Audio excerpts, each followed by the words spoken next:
She thought it was a mission, not a royal wedding. So she wore battle armor. Lieutenant Cara Vey wasn't nervous. She didn't do nervous. A career soldier born on Earth, one of the galaxy's infamous death worlds, she had fought in deserts, jungles, and void stations where a wrong step meant an airless death. So when command handed her sealed orders marked priority escort, she assumed she'd been tapped for another high-risk assignment. A mission, she thought. Dangerous, maybe political. Exactly her kind of work. Which explained why, when she disembarked the shuttle onto the marble-lined docks of the Lyran capital, she wore full battle armor. Matte black plates, shoulder insignia sharp, helmet under her arm, and a sidearm slung on her hip. And why an entire welcoming delegation promptly froze. The mistake. The Lyrans were tall, graceful beings, silver-skinned with flowing robes and crystal circlets glittering on their brows.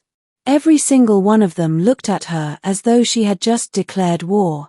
A palace official hurried forward, bowing so low his forehead nearly brushed the floor. "Honored human envoy, you are armored." His voice trembled between awe and panic. Cara frowned. "Yes. Standard for escort missions. I was told to expect resistance." Whispers surged through the crowd. Resistance. Escort. From behind, her assigned translator, a young ensign named Uran who was barely suppressing laughter, cleared his throat. "Ah, Lieutenant. Small update. Your sealed orders weren't for a mission. They were for an invitation." Cara blinked. Invitation? To the royal bonding ceremony, Uran explained sheepishly. "Today. You're not protecting the bride. You are the bride." Realization.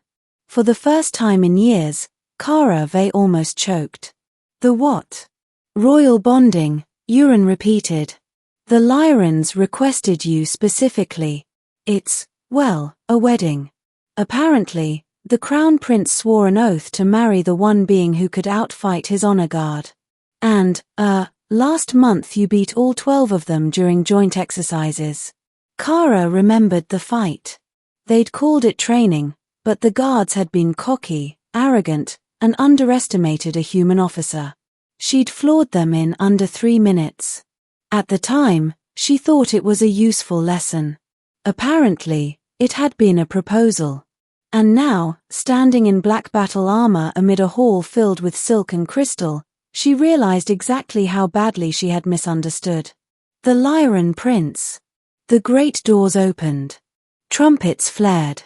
In swept the Crown Prince, Rylan, wearing ceremonial armor that glittered like 1,000 stars.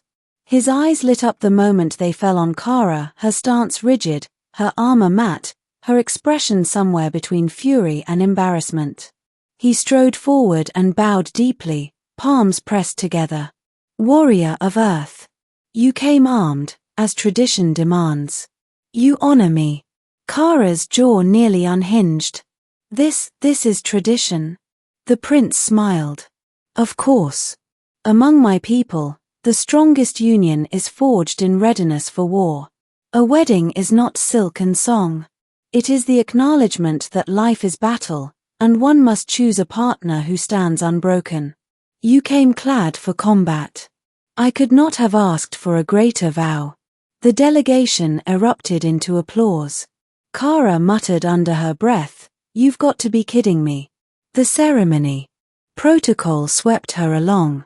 Before she could fully protest, attendants were placing garlands of woven steel around her armored shoulders.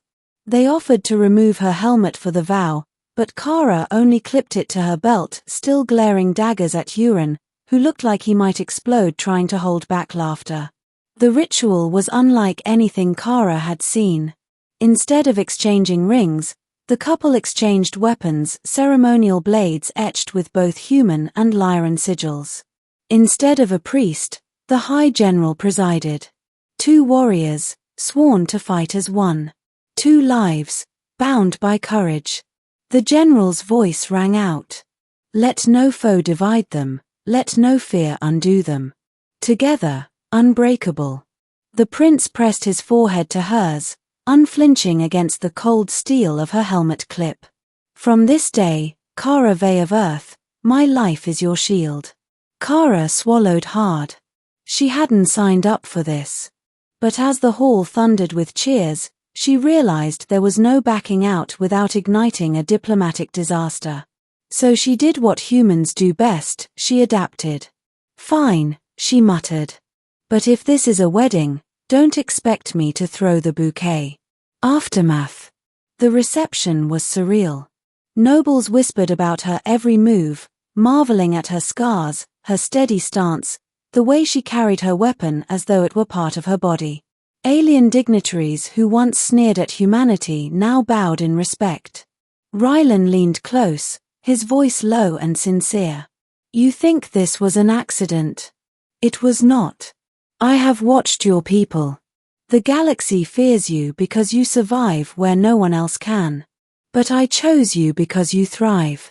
I want that strength beside me not as a trophy, but as a partner. Kara studied him, trying to find arrogance in his tone. Instead, she saw admiration. Maybe even honesty. She exhaled. Just so you know, I'm not the gown and dancing type. Rylan's grin widened. Neither am I. But I think we will win many battles together. The whispered legend. Word spread faster than light across the stars. That the human soldier had come to the royal wedding in battle armor. That the Lyran prince had declared her the fiercest bride in history. That together, they embodied an alliance no empire dared challenge. Other species whispered in awe and in fear, humans marry the way they fight. Relentless. Armed. Unyielding. And Kara Vey, Deathworld soldier turned accidental princess, became a legend not because she wore silk, but because she walked into a wedding prepared for war.